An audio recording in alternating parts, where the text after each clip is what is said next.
오늘은 11월 19일 요한계시록 1장 9절부터 20절입니다. 나 요한은 너희 형제요 예수의 환난과 나라와 참음에 동참하는 자라 하나님의 말씀과 예수를 증언하였으므로 말미암아 반모라 하는 섬에 있었더니, 사도 요한은 반모 섬에 유배되어 있는 상태에서 이 성경 요한계시록을 기록했다고 표현하죠. 반모 섬은 정치적인 유배지가 반모섬이에요.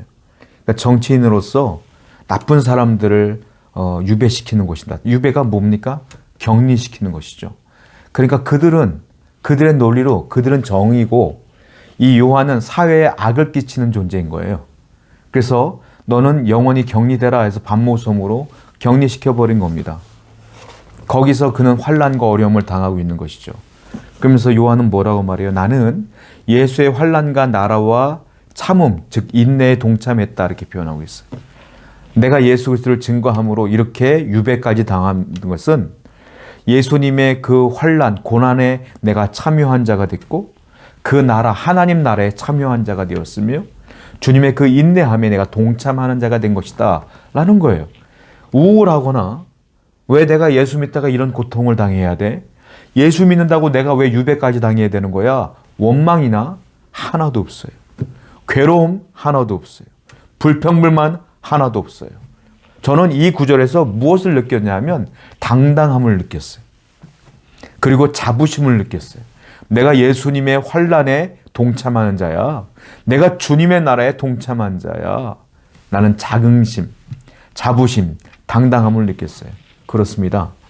우리가 믿음 생활을 하다가 여러 가지 어려움을 당하는 것, 고난을 당하는 것, 그거는 원망거리가 아니라 당당함이며 자부심이에요. 여러분들이 신앙생활을 하는데 자꾸 어려움이 와요. 그거는 하나님께 불평불만한 거리가 아니에요.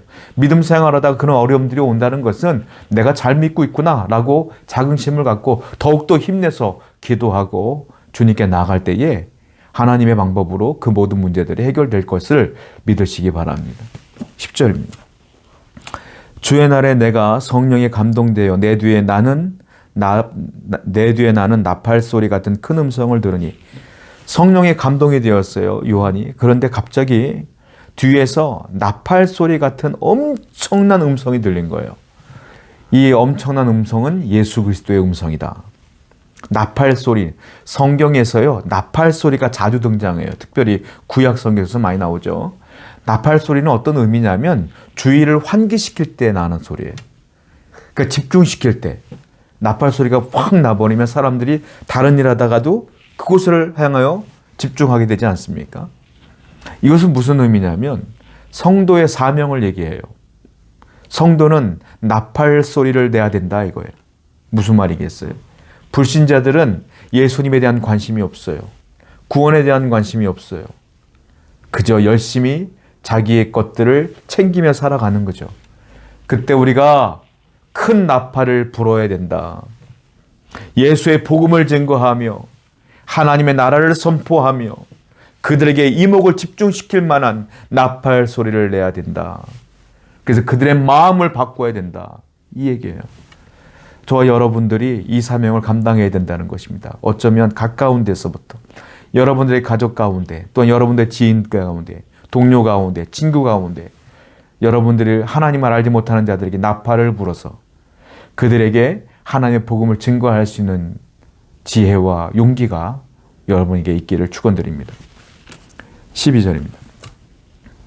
몸을 돌이켜 나에게 말한 음성을 알아보려고 돌이킬 때 7 금촛대를 보았는데, 나팔 소리가 나니까 뒤를 돌아봤을 거 아닙니까? 그런데 뭐가 있어요? 7개의 금촛대가 보이더라. 이제 하나님께서 묵시하시는 거예요. 환상을 보이시는 거예요. 7 금촛대는 누구를 말하는 거냐면 소아시아 지방에 있었던 7개의 교회, 우리가 잘 알고 있는 7개의 교회를 상징하는 것인데, 성경에 나오는 그 7개의 교회는 오늘날 모든 세상의 모든 교회를 또 상징하는 것입니다. 소아시아 7교회, 우리가 잘 아는 교회들이죠. 그 7교회를 상징하는데 뭐로 상징됐어요? 금촛대. 금촛대로 상징되더라 하는 거예요. 촛대가 뭡니까? 불을 밝히는 거예요. 그러니까 7교회의 사명은 뭐다? 불을 밝히는 것이다. 교회의 사명은 뭐다? 불을 밝히는 것이다. 성도의 사명은 무엇이다? 불을 밝히는 것이다. 어떤 불을 밝힐까요? 섬기는 것, 믿는 것, 그리고 참는 것, 인내하는 것, 온유한 것, 이런 불들을 계속 밝히는 것이다. 그래서 많은 이들에게 주의 영광을 선포하며 하나님의 영광을 선포해야 된다. 이것이 교회의 사명이며 성도의 사명이다. 여러분들은 과연 빛을 비추고 있습니까? 주위 사람들에게 예수 그리스도의 얼굴을 비추고 있습니까? 하나님의 말씀을 비추고 있습니까? 우리가 다시 한번 깨달아서 이 금초대의 역할을 감당하기 위해 노력하는 저와 여러분 그리고 우리 교회가 될 수 있도록 함께 기도해야 될 줄로 믿습니다. 13절입니다. 촛대 사이에 인자 같은 이가 발에 끌리는 옷을 입고 가슴에 금띠를 띠고 그의 머리와 털에 희기가 흰 양털 같고 눈 같으며 그의 눈은 불꽃 같고 금촛대 사이에 인자가 보인다. 인자는 예수님을 얘기하는 거예요. 그런데 인자 예수님을 표현하는데 자기가 본대로 리얼하게 표현하고 있어요. 뭐라고 표현하죠? 발에 끌리는 옷을 입으셨다. 그리고 가슴에 금띠를 띠셨다. 머리털은 너무너무 희더라. 그리고 흰 양털 같더라. 눈은 굉장히 붉더라. 예수님의 보이는 형상의 모습을 그대로 나타나고 있어요. 이걸 다른 말로 뭐라고 말합니까? 신앙. 예수를 믿는 신앙. 우리가 신앙 그러면 굉장히 고차원적인 걸로 생각하고 철학적인 것들로 생각해요. 피상적인 것들로 생각해요. 종교적인 것들, 철학적인 것들. 그리고 신앙은 자기 확신, 마인드 컨트롤 막 이런 것들로 생각한단 말이에요.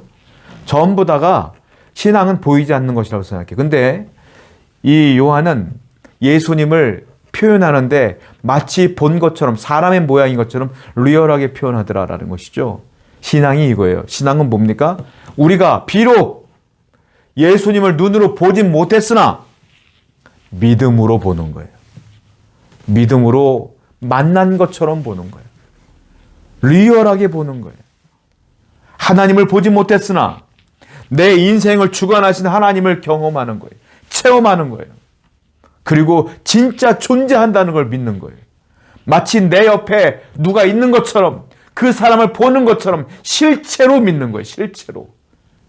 허상으로 믿는 것이 아니라 관념으로 믿는 것이 아니라 철학으로 믿는 것이 아니라 피상적으로 믿는 것이 아니라 실체로 믿는 게 신앙이라.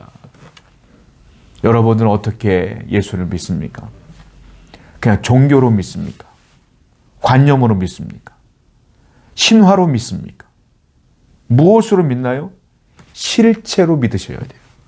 하나님은 실체하시고 예수님은 실체하시며 나와 지금도 함께한다는 그 예수 그리스도를 믿는 여러분 되기를 축원드립니다. 17절이다. 내가 볼 때 그의 발 앞에 엎드려 죽은 자 같이 되매 그가 오른손을 내게 얹고 이르시되 두려워 말라 나는 처음이요 마지막이니. 그 예수를 보자마자 요한은 바싹 엎드렸습니다. 그때 예수님이 손을 얹으시면서 나는 알파와 오메가다. 난 처음이요 마지막이라. 예수님을 얘기하는 것이죠. 얘기한다는 거예요. 예수님을 보자마자 요한은 뭐 했어요? 엎드렸어요. 엎드렸다는 건 무엇일까요? 종교행위입니다. 경외하는 거예요. 경배하는 거예요. 그리고 낮아진 거예요. 겸손해진 거예요. 우리가 주님 앞에 늘 해야 될 게 뭡니까? 겸손한 거예요. 낮아져야 돼요. 경배해야 돼요. 경외해야 돼요. 그런데 많은 사람들은 주님 앞에 너무너무 교만해요. 내가 할 수 있습니다. 그리고 주님께 막 따져 물어요. 이거 왜 그래요? 원망해요. 불평해요. 그 자체가 교만이에요, 여러분. 여러분들이 원망할 자격이 됩니까? 주님은 나를 위해 구원해 주셨는데 도대체 원망할 자격이 뭐가 있어요? 여러분들이 지금 살고 있는 모든 것들, 되어진 모든 것들을 주님의 은혜가 아니었으면 되지 않았을 거예요. 그런데 왜 원망하십니까? 교만해서 그래요. 원망한 자는 교만한 자예요. 엎드려져야 돼요. 겸손해야 돼요. 그리고 주님만을 경배하시는 여러분 되기를 축원드립니다. 기도하겠습니다. 하나님, 실체하시는 예수님을 믿으며 늘 겸손하게 주님만을 경외하며 경배하게 하여 주시옵소서. 예수님의 이름으로 기도드렸습니다. 아멘.